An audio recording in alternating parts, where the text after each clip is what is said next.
Writer's Block. Part 1. Deadline by Hank Garner.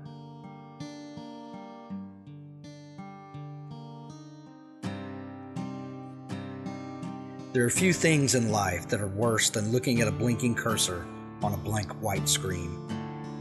I guess it's better than what Mark Twain had to deal with.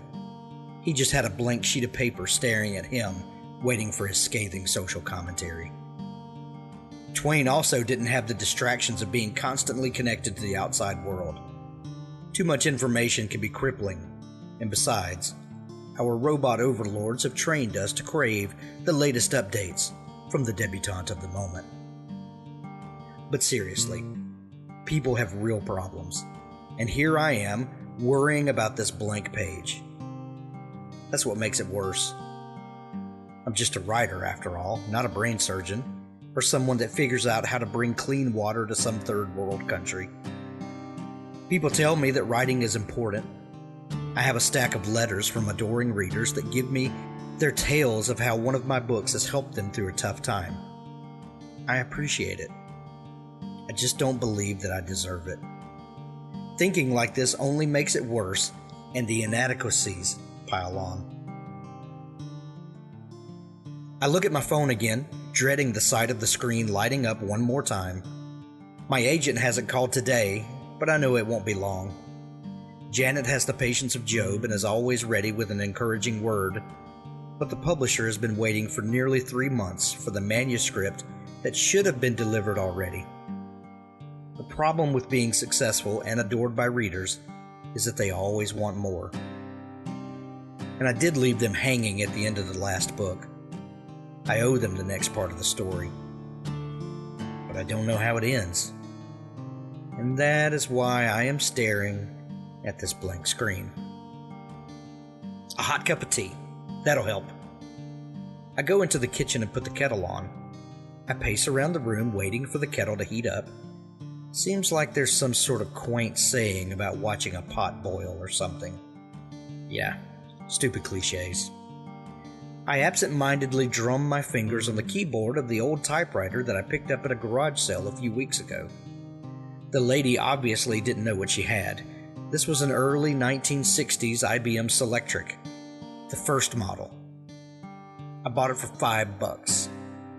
I thought if nothing else, it would make a great conversation piece. Problem is, nobody ever comes over to start a conversation with. Oh well. The kettle whistles and I pour the cup of tea. The steam, the heat, the honey and lemon, they all combine to make a perfect creativity elixir that should start the synapses firing and make the story jump out. But no, it doesn't. The tea is good, delicious in fact, but it doesn't help me figure out what to do with Eli Sampson, my intrepid hero that I left stranded at the end of book 2. I knew that I was writing myself into a corner at the end of that book, but when I wrapped it up, I figured that I had plenty of time to figure out what should happen next. Putting off your problems for another day doesn't work usually. It relieves the immediate pressure, but the problem is still sitting there, ominous on the horizon. I go back to the office, steaming cup in hand, and do the only thing I know to do. I consult Google. How to fix writer's block. I click search and there's about 4 bajillion results. Looks like I'm not the only one. 5 hours later and I have completely fallen down the rabbit hole.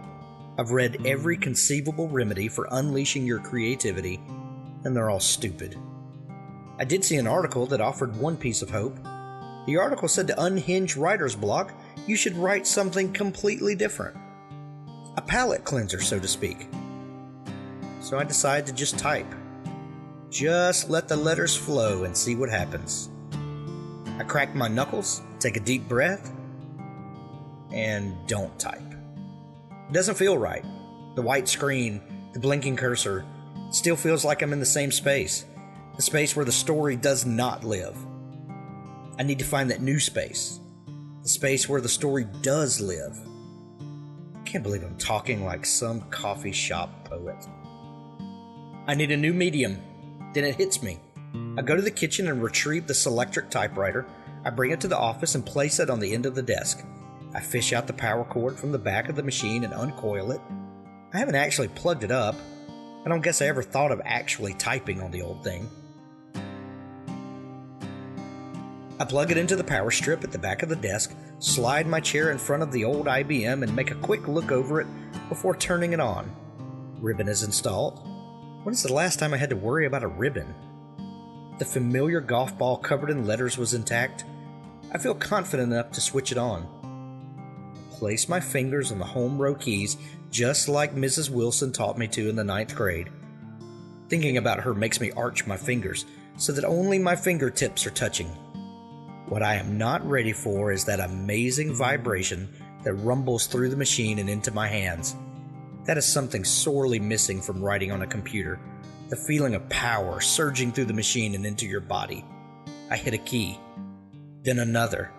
The tactile feedback is exhilarating. The first few sentences are just gibberish. The bear walked into the bar and ordered a pot of honey and a side of crackers.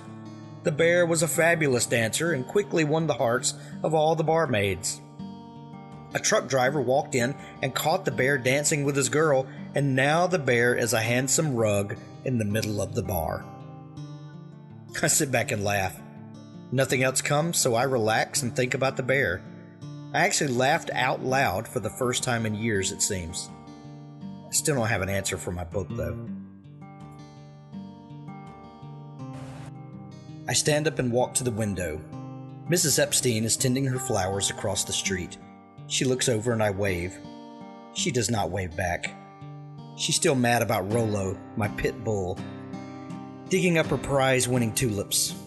To this day, Rolo doesn't leave the house without a leash, and I dare not walk him on her side of the street. Speaking of Rolo, it's time to take him for a walk. Rolo is asleep on his giant pillow in the corner of the unused living room. I say it's unused, but I guess he counts. He hears me clicking the metal clasp of his leash, and his ears pick up. I click my tongue, and he bounds off the pillow and starts spinning in circles. There is now a 5-foot-wide circle of slobber surrounding the spastic canine. "Want to go out, boy?" He barks his approval. I look at the clock on the wall and realize why the pit of my stomach is grumbling. It's after 6 p.m. and I haven't eaten all day. This book is going to be the death of me. We walk out the front door and I give Mrs. Epstein a wave and a good evening. She does not respond. I'm pretty sure she's thinking of a way to cook Rolo on a spit. We pick up the pace and clear her sight. The book is driving me crazy, but I have an odd sensation of peace about it. I don't know why, but I still catch myself looking around trees, worrying that a representative from the publisher will come try to shake me down for the phantom manuscript. But seriously, what are they going to do? You can't squeeze blood out of a turnip, and I guess you can't squeeze a book out of a washed-up writer. Rolo has had about all of the outdoors that he can stand, and I can tell that he's longing for his pillow. We turn the corner and head back home. In the distance, I see the ball field. We have a farm league team called the Weston Raiders. They are a AAA club in the Braves system, and they suck. Like bad. I debate with myself about taking Rolo home and going down to the park and catching a game. Then I remember. They suck. We get to the house and Rolo stops by his water bowl long enough to stick his head in and slurp a few times, then circles his pillow 3 times, and collapses. He'll be good until tomorrow morning. I open the fridge and pull out some cold cuts and condiments and make a sandwich. I grab a Guinness and take my sandwich to the back porch. The beer is better than the sandwich, and if I had my choice, I'd just rather have the beer. The backyard is just the way it has been for the last 10 years, except the swing set is rusted and sagging from non-use. I sit in the dark, and the memories flood in. It's time for bed. Thanks for listening to Part 1, Chapter 1 of Writer's Block. Make sure to subscribe to listen to the entire production. Writer's Block is available at Amazon.com.